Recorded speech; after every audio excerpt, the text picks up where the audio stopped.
कभी कहा जाता था कि भविष्य उन्हीं का है जो कोडिंग जानते हैं, लेकिन अब आर्टिफिशियल इंटेलिजेंस के दौर में तस्वीर तेजी से बदल रही है। दुनिया की सबसे बड़ी टेक कंपनियां अब सिर्फ इंजीनियर और डेटा साइंटिस्ट ही नहीं, बल्कि दर्शन शास्त्र यानी फिलॉसफी के विशेषज्ञ भी नियुक्त कर रहे हैं। वजह साफ है, एआई को सिर्फ तेज और बुद्धिमान नहीं बनाना है, बल्कि जिम्मेदार, नैतिक और भरोसेमंद भी बनाना है। दरअसल एआई की सबसे बड़ी चुनौती उसकी बुद्धिमत्ता नहीं, बल्कि उसका व्यवहार है। कई बार एआई ऐसी जानकारी आत्मविश्वास के साथ पेश कर देता है जो पूरी तरह गलत होती है।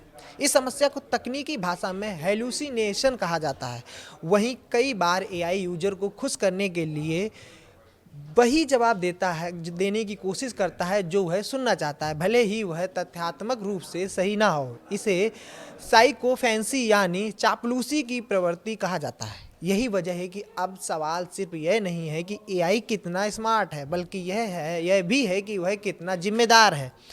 एक दशक पहले युवाओं को कहा जाता था, नौकरी चाहिए तो कोडिंग सीखिए, लेकिन अब कोडर्स नौकरियों को लेकर चिंतित हैं, जबकि फिलॉसफी के छात्रों की मांग बढ़ रही है। Federal reserve bank of New York के आंकड़े बताते हैं कि अमेरिका में कंप्यूटर साइंस ग्रेजुएट की बेरोजगारी दर 7% है, जबकि दर्शन शास्त्र ग्रेजुएट की सिर्फ 5.1% है।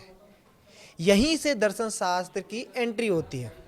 अमेरिका की येल यूनिवर्सिटी के प्रोफेसर लुसियानो फ्लोरिडी, जिन्हें एआई एथिक्स के प्रमुख विशेषज्ञों में गिना जाता है, उनका कहना है कि मशीन को कोड सिखाना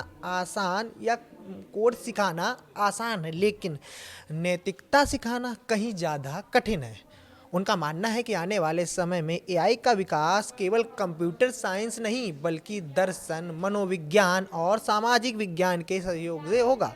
इसी सोच के तहत कई कंपनियां प्राचीन दार्शनिकों के सिद्धांतों को आधुनिक एआई में लागू कर रही हैं। गूगल डीप माइंड के एआई एथिक्स विशेषज्ञ इयासोन गेबियल बताते हैं कि एआई को सुकरात की प्रश्न आधारित पद्धति से प्रशिक्षित किया जा रहा है।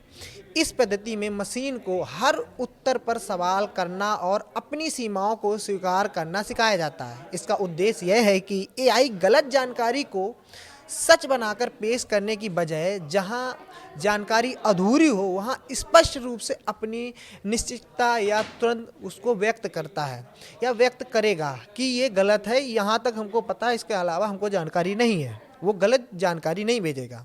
वहीं एआई कंपनी एंथ्रोपिक ने अपने मॉडल क्लॉड के लिए लगभग 78 पन्नों का कॉन्स्टिट्यूशन यानी संविधान तैयार किया है। इस दस्तावेज में जर्मन दार्शनिक इमैनुअल कांट के समेत कई नैतिक विचारों के सिद्धांतों का इस्तेमाल किया गया है। कांट का मानना था कि नैतिकता का आधार परिणाम नहीं, बल्कि कर्तव्य होना चाहिए। यानी कुछ सिद्धांत ऐसे होते हैं जिनका पालन हर परिस्थिति में किया जाना चाहिए, जैसे झूठ ना बोलना या किसी के साथ धोखा ना करना।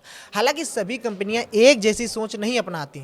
कुछ एआई सिस्टम कर्तव्यवाद यानी नियम आधारित नैतिकता पर काम करते हैं, जबकि कुछ परिणामवाद यानी किसी फैसले से संभावित लाभ और नुकसान का आकलन करके जवाब देते हैं। उदाहरण के तौर पर स्वचालित वाहनों में एक सवाल उठता है कि दुर्घटना की स्थिति में किस निर्णय से सबसे कम नुकसान होगा।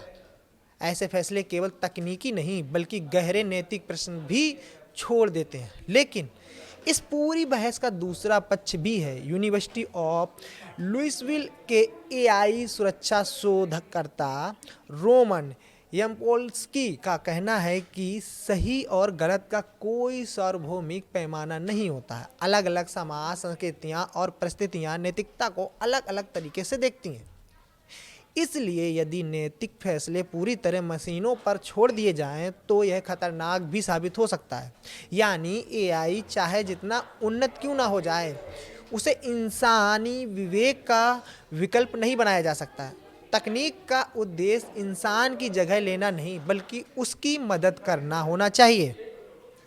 इसीलिए आज सिलिकॉन वैली में सिर्फ कोड नहीं लिखा जा रहा, बल्कि नैतिकता की नई परिभाषा भी गढ़ी जा रही है। सुकरात के सवाल, कांट के सिद्धांत और आधुनिक विज्ञान के तीनों मिलकर ऐसी कृत्रिम बुद्धिमत्ता यानी आर्टिफिशियल इंटेलिजेंस को बनाने की कोशिश कर रहे हैं जो केवल जवाब देने में नहीं बल्कि जिम्मेदारी निभाने में भी सक्षम हो, क्योंकि आने वाले समय में एआई की असली ताकत उसकी गति नहीं बल्कि उसका विवेक तय करेगा। आपकी खबर कैसी लगी कमेंट करके बताएं।